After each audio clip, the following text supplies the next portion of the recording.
known since day one that January 6th has been a hoax, especially those of us who were there. Those of us who were able to literally tell who was Antifa, who was the FBI, just by their mannerisms and the way they acted. And in the last few weeks, not only did the FBI come out and testify that there was over 274 agents on the ground. Agents, not informants, agents. And then the government went after the people that were there that day simply because of their hatred for Trump. They wanted to paint Trump as the big bad wolf, swipe the election from him, try to make it so that he could never run again so that they could push their agenda and engage in more corruption. Since Trump has taken the White House back, they have torched evidence. They have denied FOIA requests, and pretty much everybody that was involved in the investigation has been terminated. Oh, and Joe Biden pardoned them all before he even left office. And then, this is the type of stuff that they showed to the American public during this time to twist the narrative even further. Wait a minute, that's not January 6th. That's May 31st, 2020. That's right in front of the White House. That's where the president lives. And at the time, President Trump was ushered into a bunker because his life was being threatened.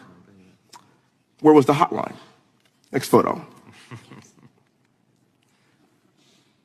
That's not January 6th either. That's July 27th. That is in Portland. And that is Antifa rioting and pillaging our country. Where was the hotline? Next slide.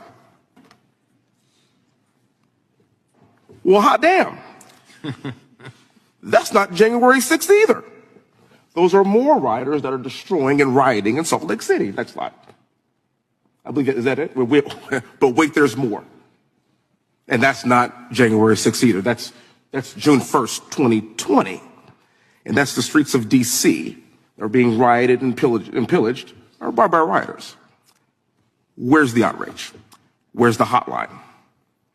This is what domestic terror looks like. This is not a school board meeting.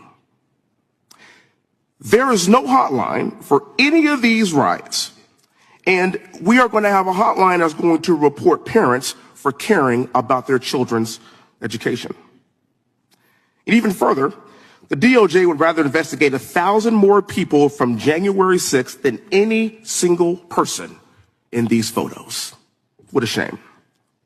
And that is why this is no longer the Department of Justice. It is the Department of Subjective Justice. As I said, we were able to spot the agitators from a mile away that day. You were able to pick up their vibe and their demeanor. I was federally indicted for talking about it publicly on my Facebook.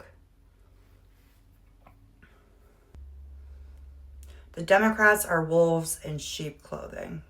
And if you still don't see this, you really need to wake up. This was a trap. Their deep state staged circus.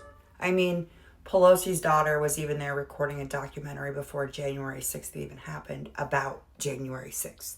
It's all smoke and mirrors to continue the corruption and crush the truth.